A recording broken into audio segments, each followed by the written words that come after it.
Bonjour Véronique pour La mort en vie. Alors aujourd'hui je voudrais vous parler d'un sujet qui sont les croyances, les mémoires, l'éducation qui impactent notre relation par rapport au deuil. Je vais vous partager mon expérience et pourquoi aujourd'hui je porte une fourrure. Alors certes nous sommes en hiver, mais c'est pas la question puisque je suis en intérieur. Je voudrais partager quelque chose de très personnel et qui est une ouverture de conscience. Quand ma belle-mère est décédée, je me souviens avoir pensé pour honorer, pour lui faire plaisir, pour me faire plaisir, pour recréer ce lien en fait entre elle et moi, porter ce magnifique petit blouson en fourrure qu'elle m'avait offert. Alors c'était à l'époque un manteau, sauf que j'ai pas du tout la même stature que ma belle-mère, je suis beaucoup plus grande qu'elle. Et donc ce manteau, je l'avais fait retailler selon mon style. Et je me souviens très bien que ça m'a traversé l'esprit. En fait, l'idée m'a été soufflée par mes guides de dire tiens, fais-lui plaisir, porte le petit blouson. En plus, il faisait un froid glacial, il y avait beaucoup de vent. Et je me suis dit, bah évidemment, je vais mettre ce blouson. Je me souviens l'avoir mis, mes parents étaient là, et je me souviens encore du regard de mes parents sur moi en disant « Tu vas où ?» Ben, je vais à l'enterrement. Mais tu vas où? Comme ça. Donc comme ça, avec ça, sur le dos. Eh bien, je vais à l'enterrement. Mais tu peux pas y aller comme ça. Et moi, avec mes vieilles croyances, avec mes vieux schémas, et puis dans la tristesse aussi, hein, qu'est-ce que j'ai fait? J'ai retiré cette veste et j'ai été m'habiller très classiquement avec une veste que j'avais l'habitude de porter. Vraiment pour passer le plus inaperçu possible. Pourquoi je vous partage cette expérience?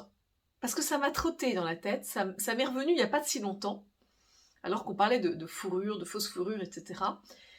Et je me disais, mais finalement, toutes nos croyances, toutes nos pensées limitantes, tout ce qu'on nous a inculqué, ça va même impacter des événements comme celui-ci. Donc ça impacte nos événements les plus beaux, les mariages, les fiançailles, les naissances, les anniversaires, etc. Tous les beaux moments et bons moments de la vie.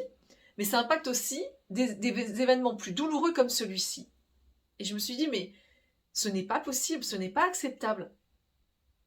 Je n'ai pas écouté à ce moment-là ce que j'avais envie de faire pour continuer ce lien avec ma belle-mère. En tout cas, pour lui rendre cet hommage.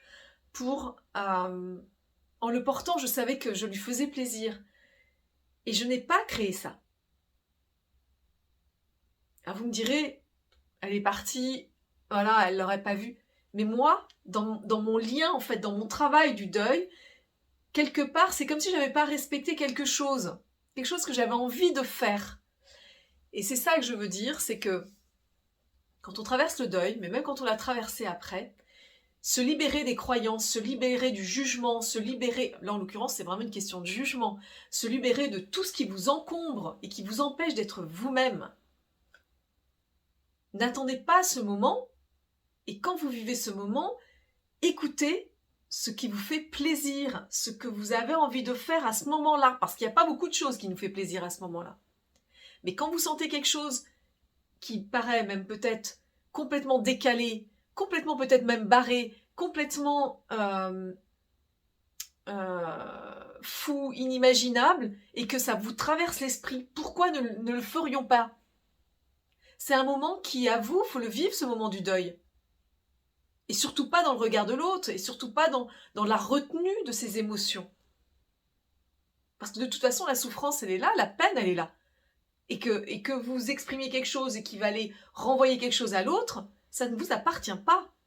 Vous avez suffisamment à gérer. Donc, je me permettais de partager ça parce que ça m'a parlé et que c'était important d'écouter ce qu'on ressent à ce moment-là. Ce qui est vrai dans toute situation, mais même au moment du deuil, parce que ça vous emmène très longtemps. Vous voyez, même moi, après presque 7 ans que ma belle-mère nous a quittés, j'ai encore ça en tête et j'y pense. Parce que je me dis, je n'ai pas écouté ce que mon cœur avait envie de faire à ce moment-là. Et ce que mon cœur avait envie de faire, c'est vraiment parler de cœur à cœur. Mon cœur au cœur de ma belle-mère. Même si son cœur ne battait plus, son cœur était encore là. Voilà, c'est le message. C'est toujours un appel d'ouverture de conscience que je fais. Parfois, il est bousculant, parfois, il vous paraît complètement décalé. Mais c'est aussi voir le deuil et tout ce qu'il y a autour du deuil avec un autre regard. En attendant, je vous dis prenez soin de vous et à très vite.